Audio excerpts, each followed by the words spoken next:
Shalom, shalom para todos vocês. Sejam muito bem-vindos, muito bem-vindas em mais um estudo bíblico aqui, e mais uma leitura da palavra de Deus, em mais um vídeo, onde nós estamos estudando aqui as 10 palavras ou os 10 mandamentos, em Êxodo capítulo 20. Se você está chegando aqui pela primeira vez, nós já temos alguns vídeos anteriores que tratam aqui do assunto, a parte introdutória, o vídeo 1, o vídeo 2, esse já é o terceiro vídeo, né? Eu estou dividindo as mensagens por vídeos para que não fique muito longo. Então, eu sugiro que você volte nos vídeos anteriores para que você possa acompanhar aí com mais propriedade o que nós estamos discutindo aqui. E nós estamos aqui na nossa sala de aula virtual, no nosso cantinho bíblico, estudando aqui as leis de Deus que nos restauram, não é verdade? Quanto mais eu tenho Jesus na minha vida, quanto mais a graça de Jesus é manifestada na minha vida, mais eu amo a lei de Deus, mais eu cumpro a lei de Deus, e mais protegido e mais santificado e abençoado eu fico. Amém, irmãos? Vamos aqui dar continuidade, então, nos nossos próximos mandamentos. Eu quero trabalhar agora o quinto, o sexto, se der tempo aqui, o sétimo mandamento. O quinto mandamento tem a ver com os nossos pais. Eu estou ensinando aqui para vocês nos vídeos o quê? Que para cada mandamento existe uma santidade específica. A santidade para com Deus no primeiro, a santidade para com o nome dele, a santidade para com o dia, que é o Shabat, não é? Agora nós vamos ver a santidade para com a pessoa dos nossos pais, certo? O que ele disse aqui? Como eu disse, os mandamentos não são sugestões de Deus, são ordenanças. Mandamento é tudo aquilo que nasce em Deus e volta para você. Deus cria, Deus tira dele, manda para você. Você cumpre, isso volta cumprido para Deus. E então a bênção de Deus é estabelecida na sua vida, a aliança de Deus é estabelecida na sua vida, ok? E não tem demônio que resiste a um filho de Deus que cumpre os mandamentos e as ordenanças do Pai. Não tem demônio que permaneça no ambiente, na família, na vida, ele não suporta. Porque os demônios, eles são anarquistas. O governo de Satanás é um governo onde existe a iniquidade, ou seja, a ausência de lei e de governo, ok? Muito bem, então estamos aqui e no quinto mandamento está escrito o seguinte: honre seu pai e sua mãe, para que viva muito na terra que Adonai, seu Deus, dá a você. É muito debatido este mandamento porque os teólogos dizem que este mandamento é um dos únicos que vem com promessa, certo? Então, veja, nos outros mandamentos não existe tão específico uma promessa, uma aliança, como ele está dizendo aqui. Só que eu quero fazer algumas observações aqui neste mandamento, tá? Este mandamento diz assim, que é para você honrar. No original, tá? No original hebraico, o verbo que antecede, o verbo que explica esse mandamento, tem a ver com o verbo sustentar. Então, no sentido aqui, não é de honra, bênção meu pai, bênção minha mãe, ou no sentido de não maltratá-lo somente, ou no sentido de não respondê-lo, ou no sentido de discordar dos nossos pais. Não. Aqui tem mais a ver mesmo com sustento e sustento financeiro, tá? Quando os nossos pais estão na velhice, estão idosos, estão doentes, ou aposentados, ou incapacitados, qualquer momento da vida, já na idade dos nossos pais, na idade avançada, eles são nossa responsabilidade para que nós cuidemos de nossos pais. Isso foi uma ordem de Deus. É claro, né, meus irmãos, tem algumas exceções. Por exemplo, nós temos pais por aí que não vão precisar da ajuda financeira dos seus filhos. Muitos pais com altos cargos, empresários, não é? Aposentados em altos escalões do serviço público, com uma excelente aposentadoria, ou com a pensão, né, em decorrente da morte de algum dos cônjuges. É claro, nós temos algumas exceções de pais que, inclusive, sustentam até os filhos, é o contrário. No entanto, o fato deste pai ou desta mãe, né, desses pais terem um respaldo financeiro, não quer dizer que eles não tenham outras necessidades além da financeira. uma condição física, por exemplo, que impede uma boa coordenação motora, ou uma insanidade mental, né, ou um Alzheimer, ou até mesmo, né, uma senilidade, ou até mesmo uma doença terminal, ou uma enfermidade grave, até mesmo o abandono, né? Tem muitos pais que são muito bem de vida e eles são totalmente abandonados pelos seus filhos, certo? Não recebem o amor dos seus filhos. Então, aqui no sentido, tá? No sentido geral do mandamento, tá? De forma mais ampla, tem a ver com o sustento. Nós não podemos deixar os nossos pais idosos padecerem financeiramente no alimento, no cuidado, nos remédios. Isso, inclusive, é um princípio muito, muito arraigado no povo asiático, né? Nos povos de origem oriental, chineses, japoneses, não é? Vietnã. Então, eles têm muito esse contexto aqui de cuidar dos idosos, dos velhos, tá? Os indianos, tá? Agora, veja, já é um mandamento. Por quê? Porque a lei de Deus já está o que dentro, o espírito, quando Deus criou o homem, ele soprou o espírito no homem. O espírito dele, nós temos o DNA de Deus em nós. Então, por isso que dentro de nós já é gerada uma raiz automática de fazer isso, mesmo que ele não conheça a palavra de Deus, mas ele tem dentro dele já, né, aquela lâmpada que acende. Por quê? Porque isso vem do próprio Deus. Então, no entanto, qual é o mandamento, qual a promessa que vem aqui? Para que viva muito na terra que Adonai, seu Deus, dá a você. Aqui é outra explicação importantíssima, porque eu sei que tem pessoas, porque aqui diz aqui, que se você fizer isso, você vai viver bastante na terra e você também vai ter prosperidade na terra. E eu sei que vai ter uma pessoa que pode entrar aqui no meu canal e dizer assim, e falar assim para mim, professora Cássia, só que eu conheço pessoas que estão vivendo muito, certo? E estão muito prósperos e maltratam os pais. Não é verdade? Você não vai ver isso daí? Só que eu quero dizer uma coisa para você. Dificilmente você vai ver as duas coisas juntas. Ou ele tem muita idade e ele não prosperou, ele está vivendo muito, no entanto, ele nunca prosperou, não é o tanto que ele gostaria, ou ele prosperou muito e viveu pouco, ou está vivendo pouco por conta de enfermidade. No entanto, você pode insistir comigo, mas professora Cássia, ele tem as duas coisas, ele está vivendo muito e ele tem bastante prosperidade, ele está com as duas coisas juntas. Bom, aí você tem que ter uma certa cautela, porque existem outras coisas que respaldam uma vivência na terra ou uma prosperidade. Por exemplo, nós temos aqui o segundo mandamento, quando Deus fala assim, que aqueles que o amam, ele abençoa até a milésima geração. Então, pode ser que lá, no histórico, né, dos seus antepassados, tem uma aliança de bênção com Deus, que ainda está refletindo nesta pessoa, apesar dele ainda ter uma quebra de mandamento. Mas eu quero fazer aqui uma vírgula neste comentário. Veja bem o que está escrito. Você precisa fazer uma exegese do texto, o que está escrito, o que o texto está falando para você. Ele está dizendo aqui, ó, para que viva muito na terra que Adonai, na terra que Deus dá a você. O fato dele estar vivendo muito e estar muito próspero e desonrar os pais, como alguém pode dizer aqui, trazer um exemplo concreto, não significa dizer que essa prosperidade que ele tem, ou que esta vivência que ele tem, esteja vindo da mão de Deus. Porque aqui ele fala, você vai viver muito e você vai ter prosperidade na terra, naquela terra que eu lhe dei. E terra aqui não tem a ver somente com o contexto geográfico, com propriedade, com país, com fazenda, com cidade, não.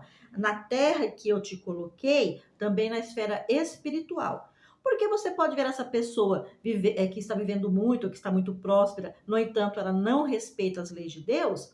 Só que você tem que também saber o que é a origem do dinheiro, quantos casamentos ele já teve, como está o relacionamento com seus filhos, com a sua família, como os filhos, qual o nível de amor que os filhos têm por ele, ou ele pelos filhos.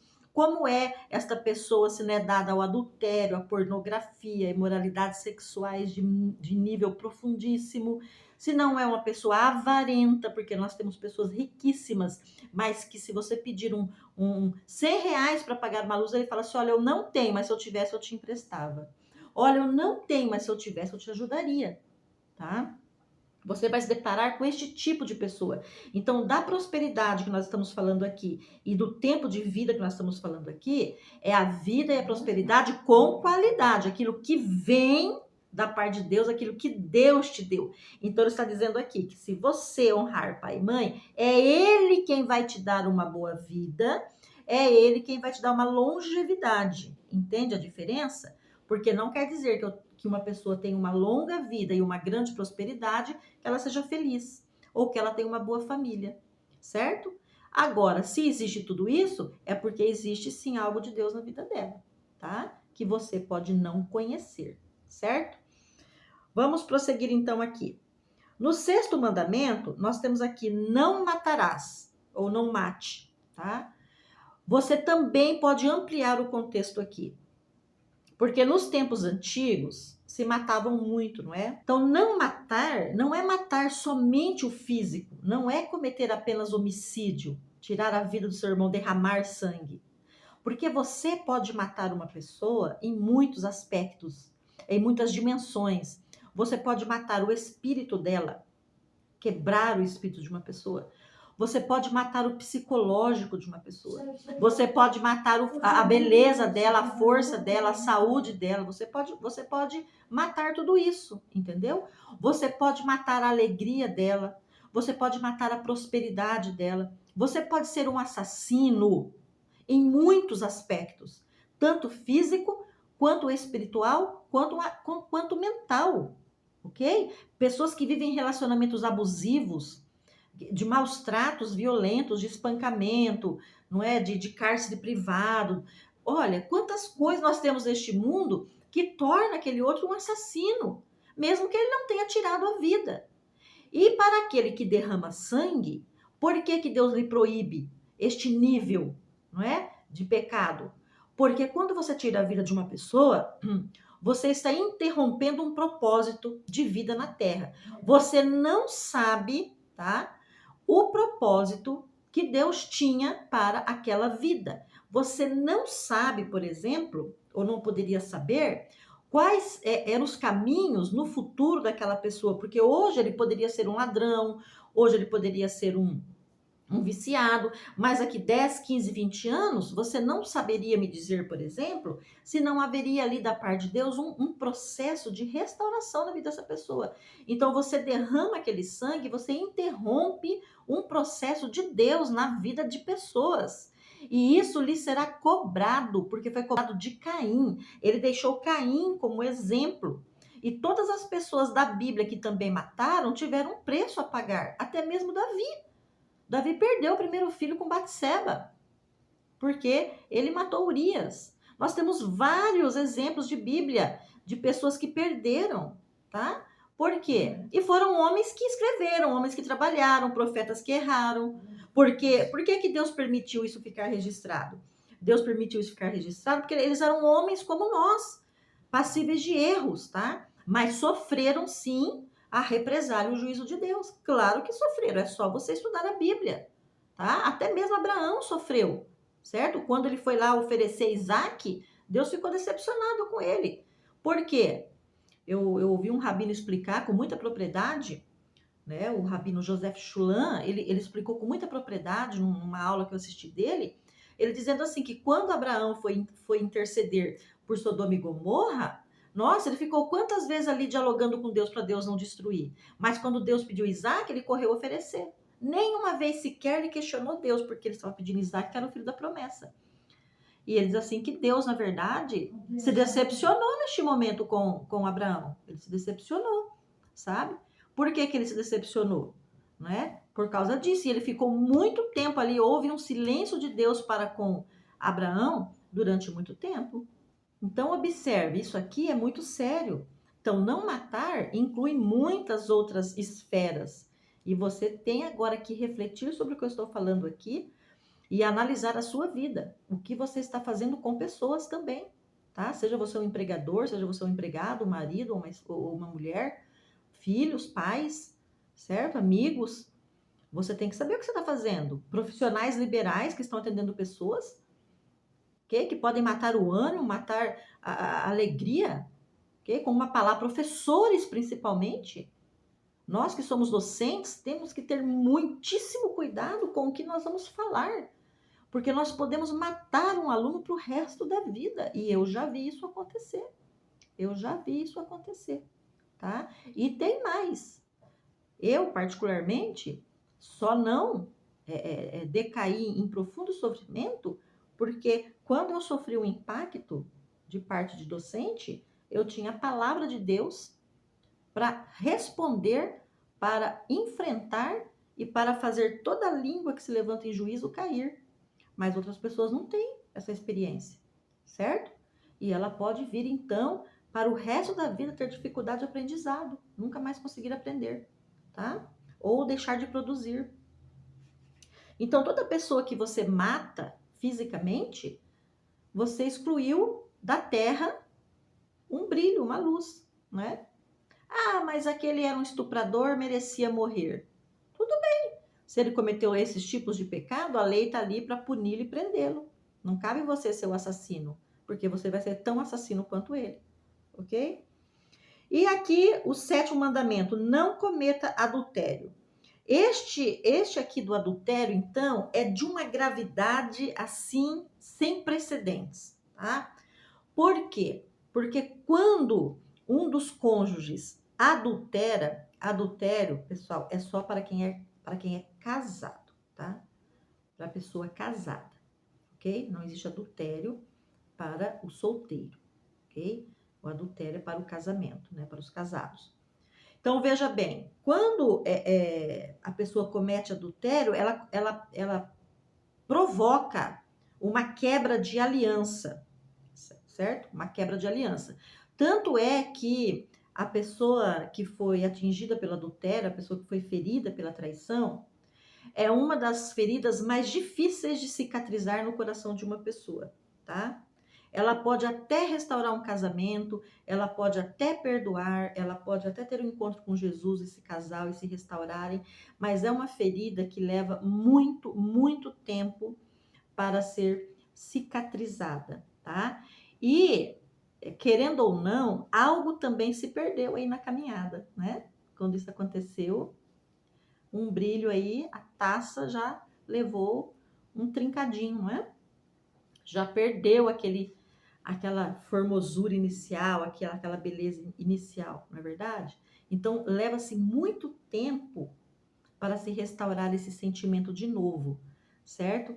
De decepção, de baixa estima, porque toda pessoa que é traída, por que Deus condena tanto? Toda pessoa que é traída, ela começa a sofrer profundo ataque na mente, com depressão, o espírito dela é machucado, a mente é machucada, o corpo fica machucado, pessoas que ficam obesas, depressivas, doentes, tá? Muitas enfermidades advêm. E não é só isso também. O que acontece? Quando ele deu uma ordem lá em Gênesis, deixará o homem, pai e mãe, se unirá a uma mulher e serão uma só carne. Quando existe a conjunção carnal, certo? Existe ali uma aliança de uma só carne. O homem passou a ser ela e ela passou a ser o homem naquele momento, porque os fluidos do corpo se uniram. Os fluidos do corpo dele entraram no corpo dela, o dela entrou no corpo dele. Houve uma aliança ali, um contato não só físico, mas também espiritual. E as maldições que estavam na vida daquele amante, daquela amante, vem para você, vem para sua vida. E são demônios de alta periculosidade, são demônios de profunda destruição, os que entram pela porta do adultério. Porque o primeiro campo que ele vai devastar na família vão ser as finanças. Esse gafanhoto, ele vai comer toda a finança da família. A família vai empobrecer, vai começar a entrar em perdas grandíssimas, em bancarrota, em falências, sabe? Às vezes não achando nem explicação para tudo aquilo. Roubos começam a acontecer, né? Tá? Então, a perda financeira de forma muito grave, muito repentina, muito constante, você pode aí começar a se atentar se não tem uma maldição aí de pecado oculto nesta área, não é? Não estou falando que todos os casos é por causa do adultério, mas o adultério é um dos casos que provoca isso. Tem casos de perda, por exemplo, que vem por causa da corrupção, né?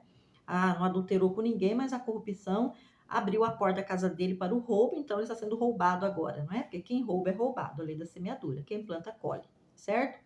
Então, veja bem, são mandamentos muito sérios que tem, e o casamento, ele alcança uma santidade muito diferenciada, porque Deus também diz assim, amai, assim como Deus ama o filho ama a igreja, que é o povo dele, né? Igreja no contexto geral, pessoas, e também ele ama a mulher. E ele disse assim, e ele ama o homem. E ele disse assim também, que assim como Cristo ama a igreja, os maridos devem amar as suas esposas.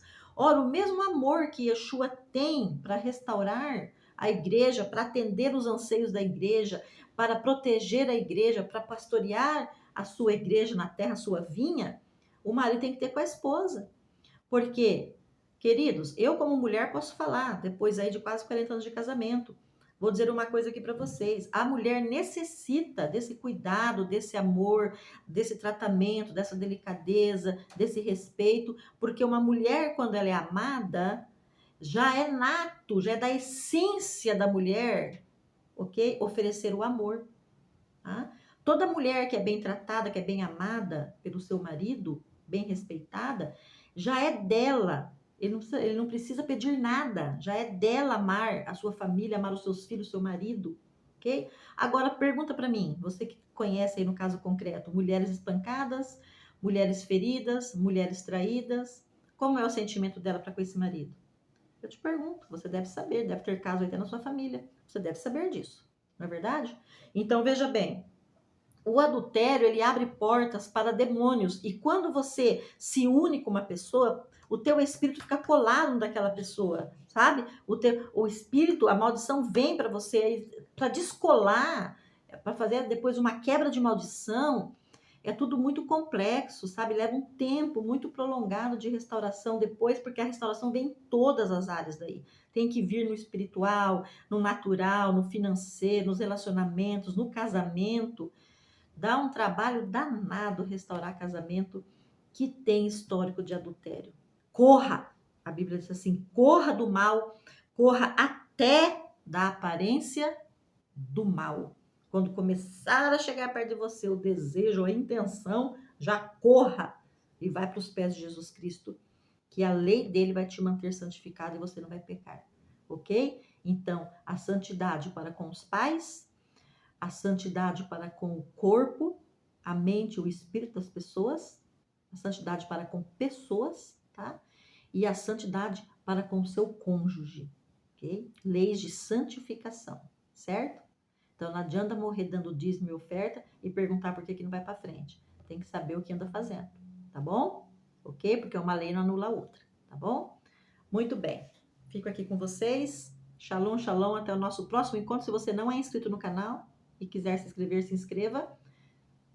Clique ali no sininho, escolha a opção todas, deixe o seu like, compartilhe pelo menos com 3 pessoas que você sabe que necessita. Vamos fazer uma grande corrente de estudo bíblico aqui na nossa sala virtual com a professora Cássia, para que nós possamos ajudar pessoas que estão no escuro. Nós devemos ser um farol que brilha à noite, uma flecha que acerta o alvo, certo? É isso que nós precisamos ser, o sal que dá tempero na terra.